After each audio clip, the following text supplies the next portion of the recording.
Hola, bienvenidos a mi canal Gotitas de Fe con el pastor Carlos Osorio. Muchas gracias una vez más por estar en sintonía con este canal. Bendiciones a todos. Gracias por hacernos llegar hasta muchos países y a muchos lugares con la palabra de nuestro Dios. Muchas gracias por tus likes, por tus suscripciones. Bendito sea Dios. Estamos a punto ya de iniciar el antepenúltimo mes del año. Y que sea en victoria, que octubre traiga mucha bendición a cada uno de ustedes. Hoy el tema es un tema muy interesante, un tema muy lindo, en el cual vamos a encontrar mucha riqueza de conocimiento y mucha riqueza de textos bíblicos. El tema es las llaves olvidadas por la iglesia. Las llaves olvidadas por la iglesia.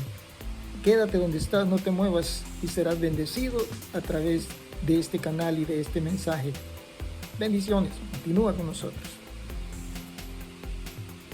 Segundo libro de Corintios, capítulo 10, versos 4 y 5 dice: porque las armas de Dios o las armas nuestras de milicia no son carnales, sino poderosas en Dios para la destrucción de fortaleza, derribando argumentos y toda altivez que se levanta contra el conocimiento de Dios y llevándolo cautivo, todo pensamiento de la obediencia a Cristo. Mil disculpas, estoy usando otros lentes que no son míos y me cuesta un poco enfocar, ¿verdad? Pero las llaves olvidadas por la iglesia. ¿Qué es una llave, pastor? ¿Para qué sirve? Es un instrumento que, introducido en una cerradura, permite activar el mecanismo para abrir o cerrar. En lo espiritual es la autoridad de abrir o cerrar puertas, ya sea de poder y autoridad a la iglesia, o cerrar puertas de situaciones o acciones negativas para la misma iglesia. Dice la palabra de nuestro Dios: recibiréis poder cuando el Espíritu Santo venga sobre ustedes, y me serán testigos en Jerusalén, en Judea, Samaria y hasta los confines de la tierra. Hechos 1:8. Pero ¿en dónde está este poder? ¿Cuál es este poder? ¿En qué consiste este poder? ¿Estará vigente para los días de nuestros tiempos? Espera un momento, acompáñanos y veamos lo que dice la palabra de Dios. Había un hombre. En cierta ocasión estaba junto a mí.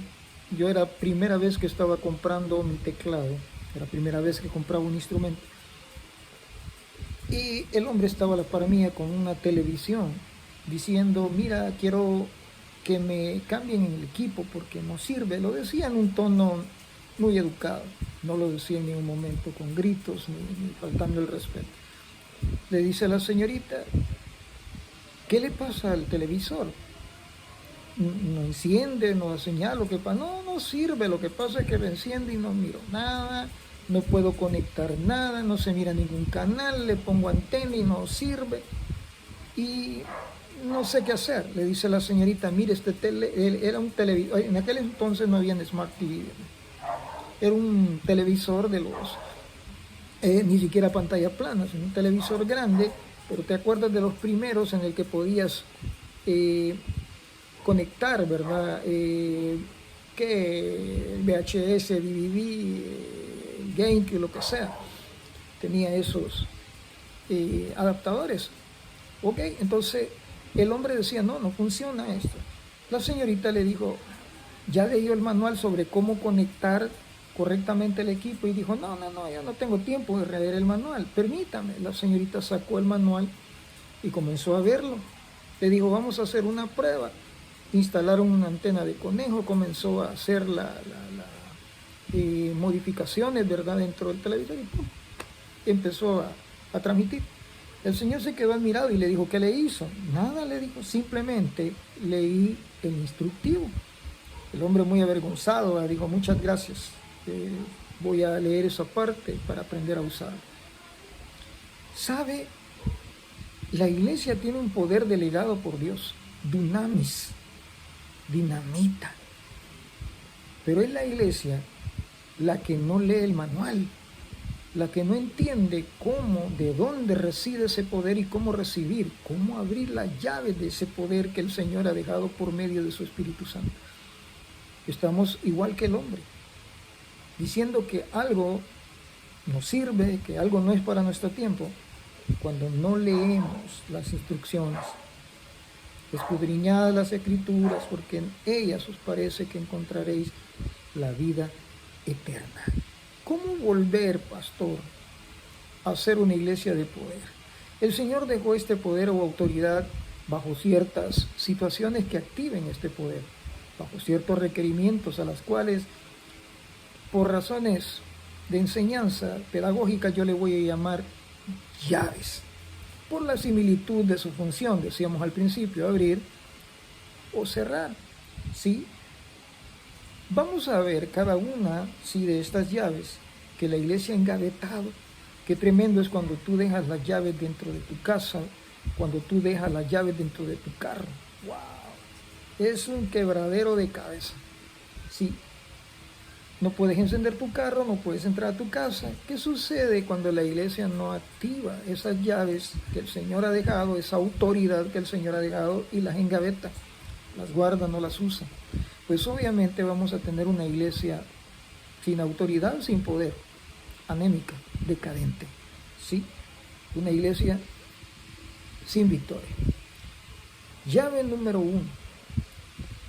Una de las cosas que la iglesia ha engavetado, una de esas llaves poderosas que hace que descienda poder y autoridad sobre la iglesia, y la cual la iglesia ha engavetado y no le ha dado el lugar que corresponde, la ha olvidado, le ha echado tierra, la ha guardado, la ha dejado olvidada, es la oración.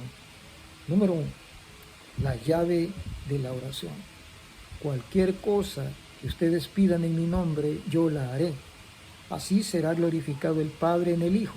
Lo que pidan en mi nombre, yo lo haré.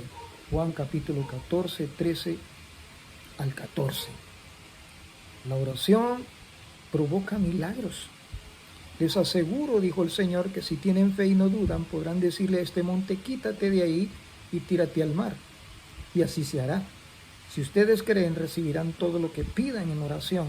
Mateo 21, 21 al 22. Mi hermano, la oración tiene un poder eficaz y un poder sobre la iglesia sanador, libertador, de bendición. Mediante la oración podemos, hermano, desatar el reino del cielo aquí en la tierra, provocar milagros. ¿Sabes por qué la iglesia, sí, apostólica, la iglesia del libro de los Hechos era tan efectiva? Lo puedes leer en el capítulo 3 de Hechos. Y iban al templo a la hora acostumbrada a orar. Tenían por costumbre orar. La oración tiene poder y la iglesia de hoy no tiene poder porque le da dentro del programa, sí, otras virtudes, sí, o otros tiempos, a otras cosas, a los anuncios. Parece increíble una iglesia con media hora de anuncios, 5 minutos de oración. ¡Wow! ¡Qué tremendo! ¡Qué tremendo! Tú puedes ver el culto dominical, tú puedes ver el culto de enseñanza, el culto de acción de gracia, el culto de milagros, como quiera llamarle, el misionero, con un buen número de hermanos asistentes. Ves el culto de oración y es el que verdaderamente refleja la radiografía de la iglesia de hoy.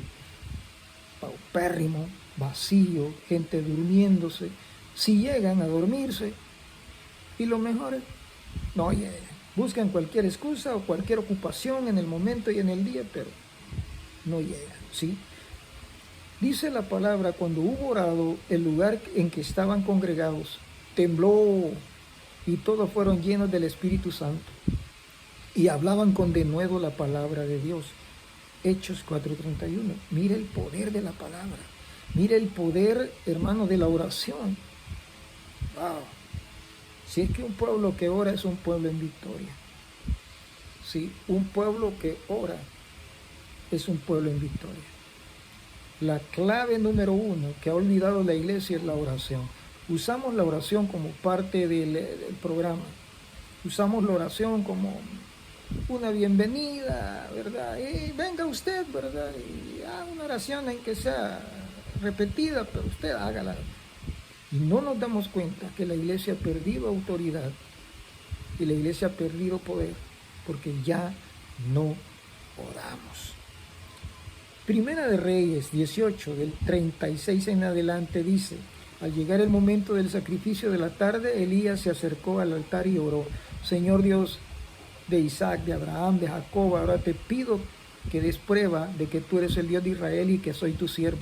Muéstrale que tú me ordenaste que hiciera todo esto. Señor, atiende mi oración. Muestra a la gente que tú, Señor, eres Dios. ¡Wow! ¿Y qué sucedió? Todo el mundo lo sabe. Fuego del cielo descendió y consumió el agua del altar. Grandes cosas maravillosas suceden cuando el pueblo ora. Grandes avivamientos como el de Inglaterra, como el avivamiento que hubo hace poco en los Estados Unidos, creo que hace 2 años, si no me equivoco, se han dado por medio de la oración. ¿Qué pasa que hoy en día no hay avivamiento? Hermano, porque buscamos el avivamiento, parte de, ¿verdad? En la música, buscamos el avivamiento en emociones, pero el verdadero avivamiento comienza con un pueblo que ora. Yo no puedo entender, ¿verdad?, alguien que dice ser cristiano, que ama a Dios y no le gusta hablar con Dios. Si es que la oración no es solo pedir, hermano, como una carretilla en el supermercado. A ver, aquí, dame. No. La oración es hablar con Dios. Recuerda cuando estábamos, bueno, yo lo sigo, pero cuando alguien está enamorado, no quiere soltar el teléfono ni dejar de hablar con su amada. ¿Por qué? Porque siente esa necesidad de estar en cercanía. Es bueno y necesario que la iglesia sienta esa necesidad, sí, de estar en cercanía con Dios. Hechos capítulo 3, Pedro y Juan, dice, subían al templo a la hora de la oración, las 3 de la tarde. Trajeron a un hombre que era cojo y cada día le ponían a la puerta del templo, que se llama La Hermosa, para pedir limosna. Al ver a Pedro y a Juan que entraban en el templo, le rogaba para recibir limosna. Entonces Pedro, juntamente con Juan, se fijó en él y dijo: míranos. La gente está pendiente, sí, de la vida de oración de la iglesia, no creas.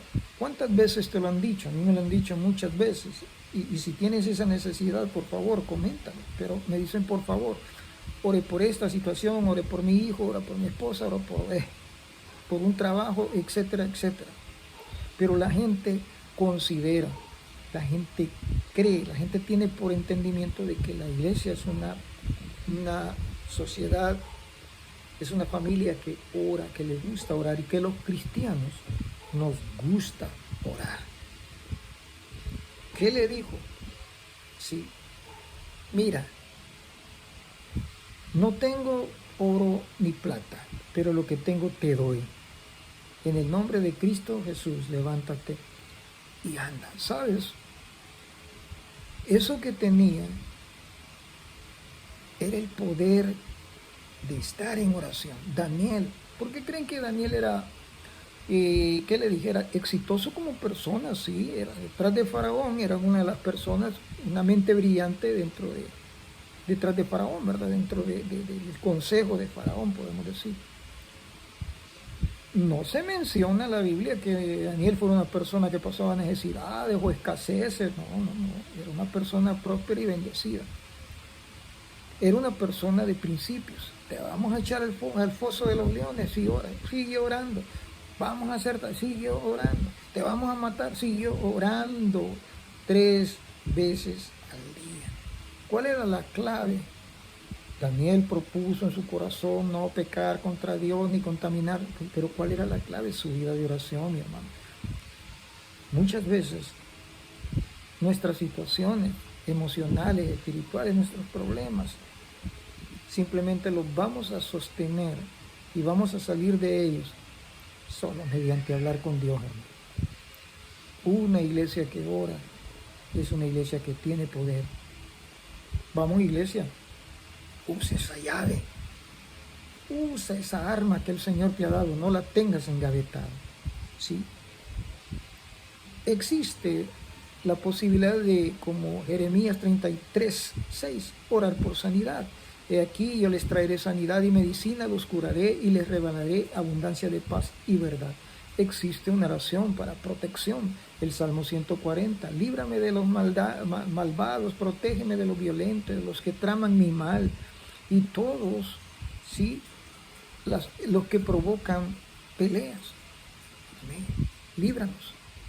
Otra razón, muchas veces, porque las oraciones no son contestadas, es por la falta de fe.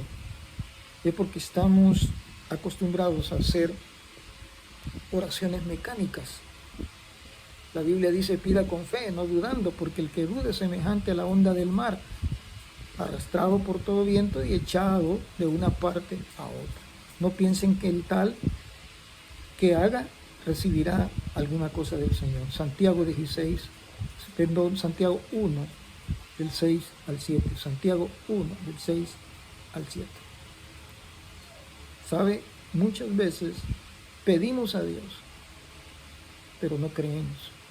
Es necesario que el que busque a Dios crea que le hay, dice la palabra. Comencemos a orar.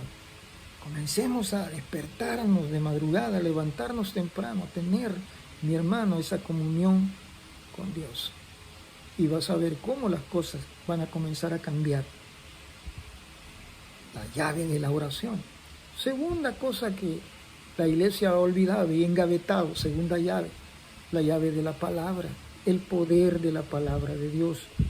Respondió el centurión y dijo, Señor, no soy digno que entres bajo mi techo. Solo di la palabra y mi criado sanará.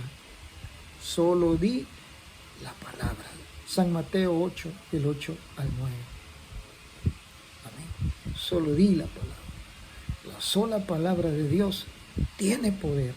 Hace muchos años escuchaba un testimonio, sí, de un pastor que iba caminando, ¿verdad?, en noche, casi no se miraba por un puente. Lastimosamente se tropezó, ¿verdad?, y botó, se le salió de su brazo, ¿verdad?, la Biblia. Se cayó en el puente. Dijo él, en lo oscuro jamás lo voy a hallar. Y tampoco me atrevo a bajar, ¿verdad?, por el otro lado del puente. Ya voy a medio puente yo caminando, entonces no puedo. Se fue, triste que había perdido su Biblia. A los meses estaba predicando en una campaña. Un hombre se le acercó y le dijo, pastor, creo que esto es suyo. El pastor se quedó sorprendido y le dijo, sí, esa es mi Biblia, la perdí hace meses. Y le dijo, yo estaba debajo del puente drogándome cuando esa Biblia cayó. Cuando yo dejé de drogarme y empecé a hojear la Biblia, entendí cómo el Señor me estaba llamando. Pastor, desde entonces yo soy libre de toda drogadicción, gloria a Dios, y de toda contaminación de ese pecado de drogas. Así que vengo a devolverle la Biblia, a darle las gracias y a testificar que la palabra tiene poder. Amén. La palabra de Dios no se originó por la inspiración de una persona humana, sino que las personas que predicaron y escribieron fueron inspiradas por el Espíritu Santo. Tú lo sabes, yo lo sé. Segunda carta de Pedro 1, 20 al 21. El propósito de la palabra de Dios es revelar la vida que nos ofrece Cristo. A veces se llama a la palabra de Dios la carta de amor de Dios para la humanidad. Nos señala el amor de Dios, demostrando por Jesucristo en la cruz que nos ama. ¿Sí? La palabra nos capacita para toda buena obra, hermano. ¿Sí? Pablo comparte que la finalidad de la palabra está en 2 de Timoteo 3:17, a fin de que el siervo de Dios esté enteramente capacitado para toda buena obra. Cuando leemos la Biblia nos habla directamente por medio del Espíritu Santo, revelándonos el propósito de Dios para nosotros. Mi hermano, la palabra de Dios capacita al hombre de Dios para toda buena obra. Es imposible que una persona pueda conocer la voluntad de Dios si no lee la palabra. Está bien, mucha gente tiene por costumbre abrirla en el Salmo 91, ¿verdad? O en el Salmo 23 y lo ponen abierta en su sala. No, pero no es que esté abierta en la sala, es que esté abierta en tu corazón, en tu mente, y guíe tu camino. No solo se trata de aprenderla de memoria como periquito, sino vivirla. Esta llave que el Señor ha dejado, el poder de su palabra, ¿sí?, es algo que verdaderamente la iglesia escondió. El Señor, ¿verdad?, les enseñaba a los discípulos que la palabra de Dios tenía poder y les decía: todo lo que pidan en mi nombre será hecho. Les enseñaba que había poder en la oración, poder en escritura.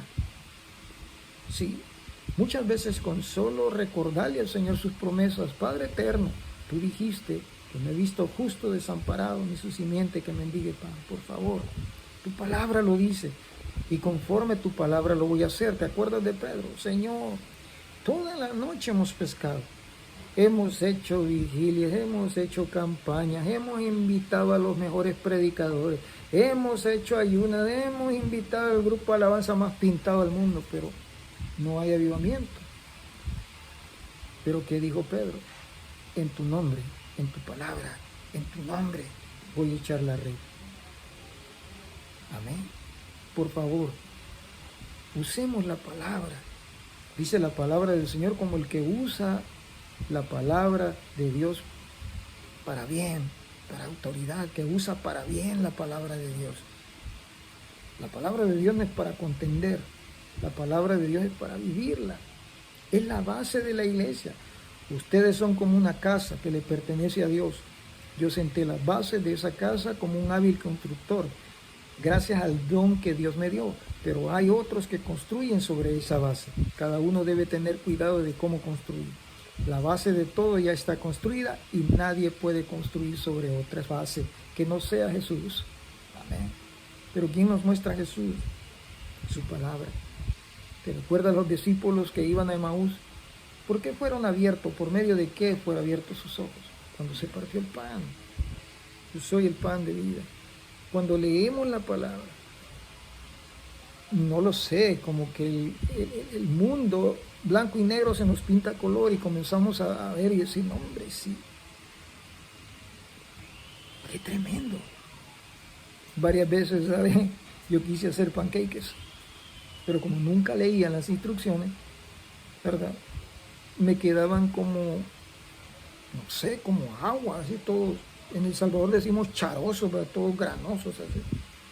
Hasta que empecé a leer bien las instrucciones y decía: agregue un huevo. ¿Y sabe por qué? Porque eso le da consistencia.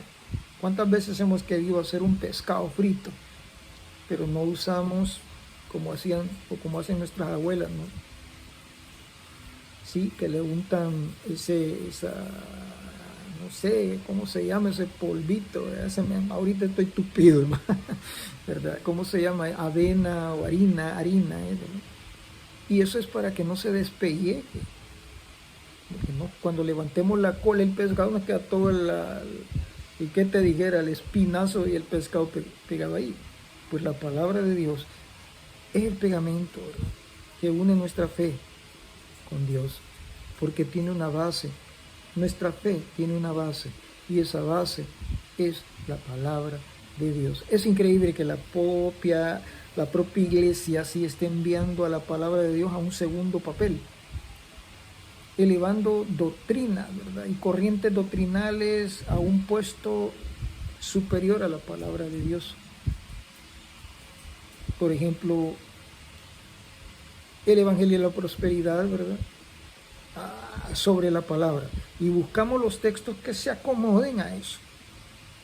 Entonación de líderes espirituales. A veces elevamos a la palabra del líder, ¡pum!, sobre la palabra de Dios. No, es que la Biblia dice: no, pero hermano enseñó así. Pero la palabra no dice, sí, pero no, Él enseñó. No, no, no, no, no. Yo siempre digo lo mismo, hermanos de Dios. Si algo dice la Biblia, amén, créelo. Si algo no lo dice, pues es de dudosa procedencia. El humanismo, ¿verdad? Ponemos el humanismo sobre la palabra. La palabra que dice, ¿verdad? Alma que pecare morirá, porque todos pecaron y están destituidos de la gloria de Dios. El humanismo dice, no, es que es la humanidad, ¿verdad? Es la parte humana del ser humano la que la hace pecar. Entonces, no es culpa de él. No es culpa de él que tome, que tenga una relación extramatrimonial. No, no es culpa de él. El humanismo. ¿Sí? Mucho cuidado con esas situaciones de poner cualquier doctrina o cualquier palabra antes que la de Dios. Santiago 1:22 dice, pongan en práctica la palabra y no se limiten solo a escucharla, pues de otra manera se engañan ustedes mismos. Amén. No solo se limiten a escucharla, pónganla por práctica. Mucha gente se conforma, ¿verdad? Con que no, mire, yo tengo una licenciatura en pastor, en teología, yo tengo tantos seminarios de teología. Sí, mis respetos, pero no se trata de cuánto sepas la palabra, se trata de cuánto vivas la palabra. Hay mucha gente, perdónenme, pero como que fueran gorgojos de aquí para allá, de aquí para allá, y quiero ver qué aprendo, si aprendo hebreo, arameo, qué sé yo, ¿verdad? Tantas cosas. Y está bien, pero lo que cuenta es cuánto apliques tú eso. Dios no nos va a juzgar por la cantidad de conocimiento, sino por las obras que hagamos por medio de ese conocimiento. El que sabe hacer el mal, el que sabe hacer el bien, perdón, y no lo hace, le es pecado. Amén. El poder de la adoración. A través de la Biblia, la adoración significa acercarse y dirigirse a Dios en los términos que Él propone y de la manera que Él pide. Amén.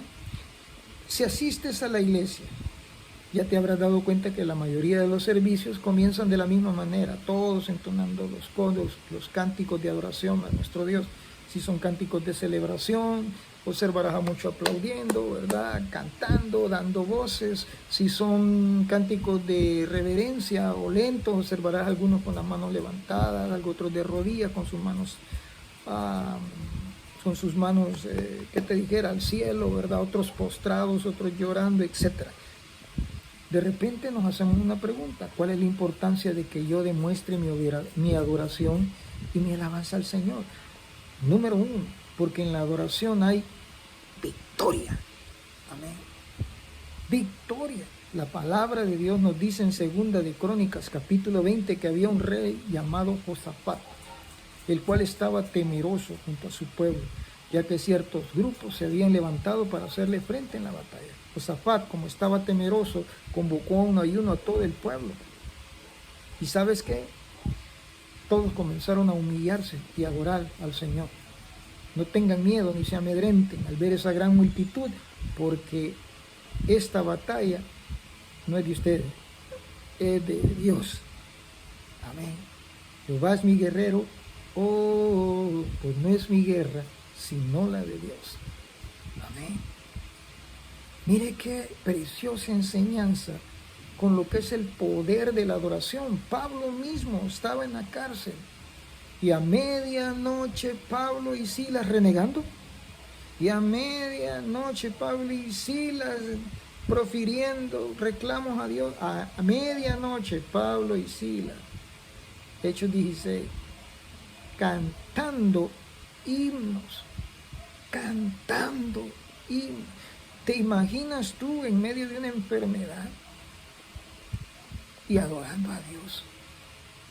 ¿Te imaginas tú en medio de tristeza, en medio de la pérdida de un ser querido, en medio de una mala noticia, y tú adorando a Dios? Amén. Y tú adorando a Dios. Por la época de la Santa Inquisición agarraron a una persona cristiana y le dijeron, si no renuncias a tus convicciones te vamos a quemar. Él dijo, no me importa. Le quemaron los pies y le dijeron, ¿te arrepientes? Y él dijo, de ninguna manera. Metieron todo su torso y dijo, ¿te arrepientes? De ninguna manera. ¿Sabes? Metieron su cara, su cuerpo completo, lo sacaron ya casi falleciendo y le dijeron, ¿te arrepientes? El hombre dijo, no les dé envidia mi felicidad, no les dé envidia que yo voy al cielo. ¿Sabes? Muchas personas se arrodillaron y recibieron al Señor y confesaron a Jesús como su Salvador, porque vieron a alguien que adoraba en medio del dolor, en medio de la prueba. Alaba. Si estás llorando, alaba. Si estás triste, alaba, canta salmo. Ponte ahí un coro, ¿verdad? De bendición y comienza a adorar al Señor. Cuando el enemigo quiera, sí, opacarte y quiero presionarte, comienza a cantar, ¿verdad? Yo danzo en el río, amén, gloria a Dios. Sí, bendito sea tu nombre, Dios glorioso, Jehová, Dios poderoso, roca de la eternidad, aleluya. Y vas a ver qué victoria, sí, viene a tu vida. La alabanza rompe cadenas. No sé si conoces la famosa historia de las murallas de Jericó,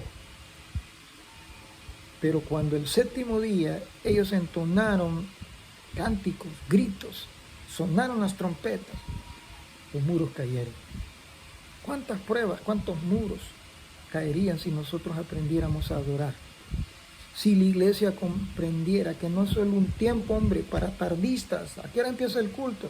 A las 8, pero como a las 9 van terminando de cantar, así que podemos llegar como 9 y 10. Cuando aprendas que no es simplemente un tiempo de entretención o de ver un artista, sino es un tiempo para romper cadenas. ¿Cuántos hemos llegado con... yo lo he experimentado con un gran dolor de cabeza, en medio de una gran prueba, en medio de un gran dolor. Sí, sabes, una vez me habían operado del apéndice y no tenía ni 4 o 5 días de operado y me presenté a la iglesia el domingo a predicar. Hoy estábamos cantando, me acuerdo que estábamos cantando ese himno que dice, escogido fui de Dios en el amado, y otros coros muy lindos. Pero yo sentía que aquella herida ardía. Pero conforme íbamos cantando, yo sentía como la mano de Dios iba sanando mi dolor.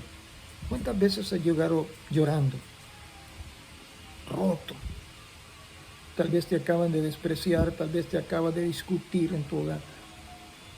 Y comienzas a escuchar, puedes tener paz en la tormenta, amén, dulce refugio en la tormenta. ¿Sabes? Todos saben, y algún día vamos a escuchar, Dios nos va a permitir transmitir mi testimonio. Pero recuerdo que en lo peor de nuestro encierro, secuestro, había muchachos, sí, sobre el techo, pandilleros, y no nos dejaban salir días. Y recuerdo que lo único que yo hacía con mi esposa era en la computadora, porque no teníamos o nunca hemos acostumbrado a tener un equipo de sonido. Pero comenzábamos a cantar. Dulce refugio en la tormenta. Y sabes cómo Dios llenaba de fe el corazón. Comienza a experimentar el poder de la alabanza, iglesia. Es una llave que la iglesia no usa. Por último, sí, el poder de la unidad, la llave de la unidad. La unidad es un gran anhelo que todos tenemos en el corazón. La unidad es algo que nos fortalece, sí, como nación, como sociedad, como iglesia. Una sola fe, un solo espíritu, un solo Señor, un solo bautismo, dice el texto. Amén. La unidad produce victoria en un pueblo. Hoy somos desunidos. En esta esquina, los hermanos, en esta. Y somos desunidos. El pastor dice, vamos a salir a evangelizar. No. Yo quería pero no en esta colonia y en aquella calle. No somos unidos. Alguien dice, bueno, mañana vamos a ayunar. No, hermano, yo había invitado a los hermanos a que tuviéramos un desayuno, un almuerzo cristiano. O sea, nunca nos ponemos de acuerdo. Aquel dice verde, tú dices rojo, aquel dice rojo. La Biblia dice toleradme en esto, hombre, tolérenme. Pongamos todo de nuestra parte. Hay un mensaje que yo predicaba quizás cuando empezaba a ser pastor y decía, la iglesia tiene que ser un puré de papas, y todo el mundo le daba risa.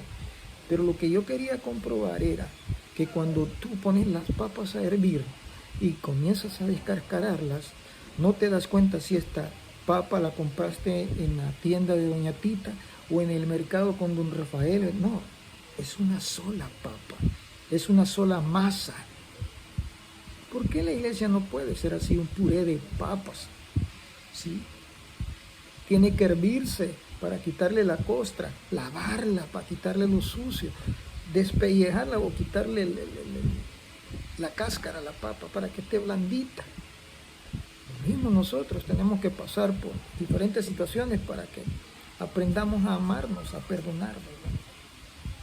Hechos 2:47 dice, alabando a Dios y teniendo el favor del pueblo cada uno, y el Señor añadía cada día a los que habían de ser salvos. Muchas personas, ¿verdad?, no entienden el poder de la unidad. Pero ahora yo voy a ti, dice, y hablo para que en mí tengan gozo. Yo les he dado tu palabra, el mundo los ha aborrecido, porque no son del mundo, como yo tampoco soy del mundo. No te ruego que los quites del mundo, sino que los guardes del mal. No son del mundo, como yo tampoco soy del mundo. Santifícalos en tu palabra es verdad. Como tú me enviaste al mundo, yo los envío al mundo. Y por ello yo me santifico a mí mismo, para que también sean santificados en la verdad. Mas no ruego solamente por ellos, sino por todos los que han de creer en mí, por la palabra de ellos, para que todos sean uno, como tú, oh Padre, en mí y yo en ti. Que también sean uno, como el mundo crea, sí, que tú me enviaste, así también ellos puedan ser uno. ¿Sabes? Muchas veces no entendemos o no alcanzamos a comprender la última llave de la que estamos hablando, la llave de la unidad. ¿Sí? Un pueblo unido es un pueblo que tiene victoria. Mi hermano, estas son algunas llaves, estas son algunas herramientas espirituales que la iglesia ha enterrado, ha olvidado.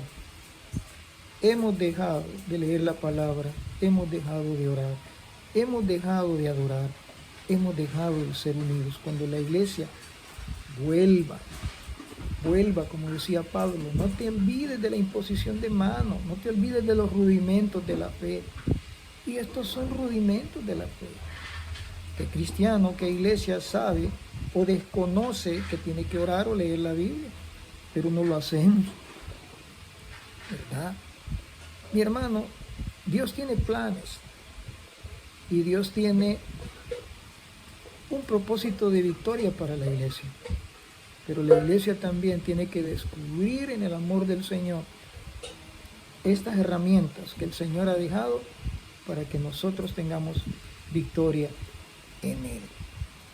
Que Dios te guarde, Dios te bendiga. Siempre hago alusión, ¿verdad?, que si no te estás congregando, pues ahí está zona 12 de San Miguel Petapa. Este domingo, primero Dios, ¿verdad?, voy a tener la oportunidad de estar predicando en la iglesia central a las 10 de la mañana, así que estás invitado. Sí, ¿verdad?, podemos tener la oportunidad de conocernos personalmente para los hermanos que están en los alrededores, ¿verdad?, de San Miguel Petapa. Así como también pues estamos, hermano, una parada después de la Terminal del Sur en San Marcos, y también estamos, hermano, como unas 2 cuadras después del punto de la 6A. Vas a ver, hermano, derecho unas tortillerías, a la izquierda una tienda y un pequeño callejón. Al final de ese callejón estamos ahí también predicando la palabra. Agradecería tus comentarios, y si este material, si este programa ha sido de bendición para tu vida y de enseñanza para ti, por favor, suscríbete. Nos ayuda mucho a que este programa sea difundido a más personas. Si crees que este humilde servidor ha sido de bendición en tu vida por medio de este programa, pues suscríbete, activa la campanita para que cada vez que subamos contenido tú tengas, ¿verdad?, la oportunidad de conectarte. Bendiciones, que el Señor te guarde, que Dios te cuide, y a usar las llaves espirituales, a sacarlas de la gaveta para que la iglesia sea una iglesia victoriosa. Bendiciones, te amamos en el amor del Señor. Hasta el próximo programa y hasta que el Señor venga. Bendiciones.